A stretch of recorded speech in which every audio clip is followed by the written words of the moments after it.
جب کوئی یہ بات مانتا نا کہ اب حضور کے بعد کوئی مرکز ہدایت نہیں آئے گا، دو دین ہم لیں گے نا حضور سے لیں گے، وہ مسلم ہے، اس کو کافر نہیں کہہ سکتے۔ اب رسول کریم علیہ السلام اس دنیا میں ہمارے سامنے نہیں ہے کہ ہم آپ سے مسئلہ طے کرا دیں۔ کتابیں جو ہم تک پہنچی ہیں اس میں لوگوں نے بہت مختلف قسم کی رپورٹیں لکھی ہیں، یہ نہ کافر ہیں نہ بے دین ہیں، رسول اللہ کے دیوانے ہیں۔ اب جن غریبوں کو سمجھ آئی کہ انہوں نے حضور کے خاندان سے بعد میں بڑا ظلم کیا، بی بی فاطمہ روتی ہے ان کے ہاتھ سے مری، وہ کیوں نہ برا کہیں ابو بکر اور عمر، جن کو پتا چلا نہیں وہ تو اچھا سلوک کرتے وہ غریب کہتے ہیں ان کی عزت کریں۔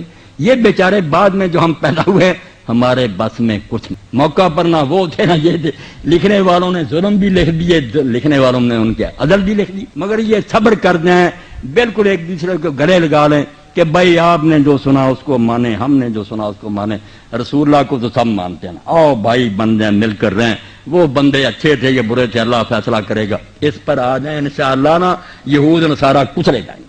محمد شفیع رحمۃ اللہ علیہ دیوبندی یہ تقی عثمانی کے والد سے امداد المفتیین نکال، اس میں جب لوگوں نے پوچھا کہ شیعوں سے رشتہ داری، انہوں نے کہا جو گاڑیاں بھی دیتے ہیں حضرت ابوبکر عمر کو ان کو کوئی کافر نہیں کہہ سکتا، اور لکھا کہ جو خلاصۃ الفقہاء میں لکھا کہ کافر ہے، یہ خود مفتی محمد شفیع صاحب نے کہ یہ بالکل ردی قول ہے، گالیاں دینے سے کوئی کافر نہیں ہوتا۔ ایک بےہودگی کہہ سکتے ہیں کافر کیسے ہوگا؟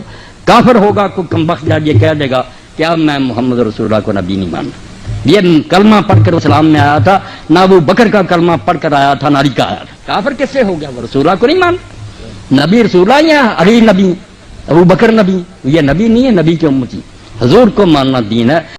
This is a very important issue. Not all Shia are kafir. The majority of Shia are یہ بہت Muslims. ضروری مسئلہ ہے، تمام شیعہ کافر نہیں ہیں، یہ غلط فہمی بہت سارے مسلمانوں میں پائی جاتی ہے، یہ غلط ہے۔ شیعہ کی اکثریت مسلمان ہیں، پاک پیغمبر نے فرمایا کہ جو قبلہ کی طرف نماز پڑھتا ہے اور ہمارا ذبیحہ کھاتا ہے وہ ہم میں سے ہے، لہذا عام طور پر کوئی بھی شیعہ ہے وہ مسلمان ہے۔ اگر کوئی آ کر کہتا ہے کہ میں شیعہ ہوں، وہ مسلمان ہے، جب تک وہ کوئی ایسا عمل نہیں کرتا جو انسان کو اسلام سے خارج کر دیتا ہے۔ مثلا اگر کوئی کہتا ہے کہ قرآن کی کچھ آیات ٹھیک نہیں، وہ کافر ہے۔ اگر کوئی کہتا ہے کہ ابو بکر، عمر اور عثمان کافر ہیں، تو ایسا انسان کافر ہے۔ اگر کوئی شخص ایسا نہیں سوچتا تو عموماً وہ مسلمان ہی ہوگا۔ یاد رکھیں کہ فقط کوئی اپنے آپ کو شیعہ کہے یا کوئی اور فرقے سے تعلق ہو تو ہم فوراً اس کو کافر نہیں کہہ سکتے، جب تک اس کی بد مذہبیت یا اس کے عقائد مذہب اسلام کے خلاف نہیں ہوں گے وہ مسلمان ہیں، چاہے اپنا آپ کو کوئی بھی کہتا ہو۔ دنیا میں یہ شیعہ اتنا گندا مذہب ہے، اللہ تعالیٰ حفاظت فرمائے، یہ زنا کے بھی حلال ہونے کا قائل ہے، نام اس کا متع رکھتا ہے، اور اس سے اگلی گندی حرکت کہ شیعہ مذہب میں مردوں کا مردوں کے ساتھ بدفعلی کرنا بھی جائز ہے، جس سے آپ لونڈے بازی کہتے ہیں، لواطت کہتے ہیں، حرام بازی کہتے ہیں، شیعہ اس کا بھی قائل ہے۔ نہ ان کا جنازہ پڑھیں، نہ ان کو اپنا جنازہ پڑھیں، نہ ان کا بیمار ہو اس کی بیمار پرسی کریں، نہ اپنے بیمار کی ان کو بیمار پرسی کرنے دیں۔ یہ اللہ کے دشمن، اللہ کے نبی کے دشمن، نبی کے صحابہ کے دشمن، قرآن کے دشمن اور ان کے ماننے والوں کے دشمن۔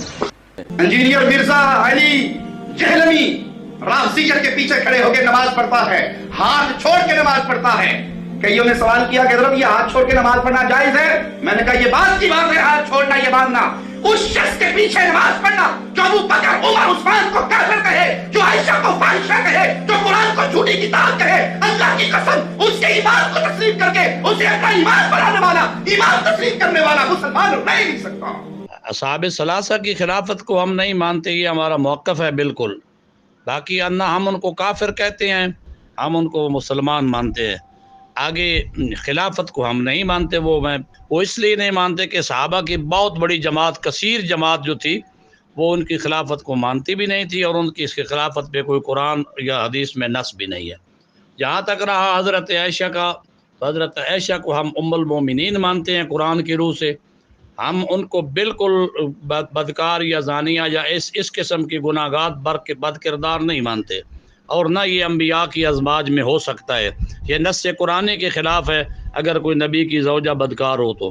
اور جہاں تک قرآن مجید کے حوالے سے مولا امیر علیہ السلام نے فرمایا کہ یہی قرآن ہے، اس کو پڑھو، اسی کو پڑھنا ثواب ہے، اور یہی قرآن وہ ہے جس کے بارے میں اللہ نے فرمایا انا نحن نزلنا الذکر وانا لہ لحافظون۔ ہمارے علماء کا بھی یہی فتویٰ ہے کہ یہ اس وقت جو قرآن موجود ہے یہ اللہ کا وہ کلام ہے جو پیغمبر اسلام صلی اللہ علیہ وآلہ وسلم کے قلب اطہر پہ نازل ہوا۔ اور فرقہ واریت جو ہے وہ بہت بری ہے، لعنت ہے، میں ایک مولانا ابھی پچھلے دن ان کا کلپ سن رہا تھا، غالباً الیاس گھمن ان کا نام ہے، جو ایک بہت بڑا الزام لگا رہے تھے کہ اہل تشیع میں یہ ہے کہ یہ کر دیں وہ لواطت کے سلسلے میں.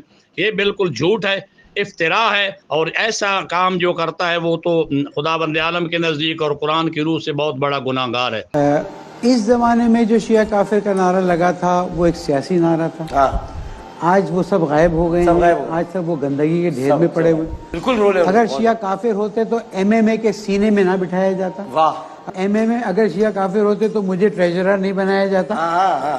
دیکھیں ایک یہ سیاسی مسئلہ تھا، اور اس سیاسی مسئلے کو الحمدللہ امت نے مل کے ختم کر دیا. چند سال پہلے جب بزرگ علماء نے اعلان کیا، پچھلے سال پھر اعلان ہوا کہ یہ ہمارے عقائد ہیں، اس کے علاوہ کوئی کچھ کہتا ہے ہمارا اس سے کوئی تعلق نہیں. اور ہمارے نزدیک مطلقاً کسی مسلک کے اوپر کہ سارے شیعہ یہ ایسے نعوذ باللہ، میں بار بار لفظ بھی نہیں آ رہا، میں پہلے تکفیر کے حوالے سے بات کر چکا، وابی فلان، یہ میں بالکل پورے چینل کے اوپر بیٹھ کر کہہ رہا ہوں ہمارا یہ نعرہ نہیں ہے. ٹھیک ہے، آپ عام فتویٰ دیتے ہیں اس عمل پہ جو ضروریات دین کا، نبی علیہ السلام کے صحابہ اور اہل بیت کے حوالے سے وہ جو غلط کر رہے ہیں اس شخص کے اوپر، اور جو اس کی تائید کر رہے ہیں اس کے اوپر بھی ہمارا فتویٰ. لیکن یہ شیعہ کو کافر کیوں کہتے ہیں؟ اس لیے کہ یہ سودا بکتا ہے. جب آپ اسی طرح کے جرائم دوسرے بزرگوں کی کتابوں سے دکھائیں، وہ کہتے ہیں اس پہ مٹی ڈالیں.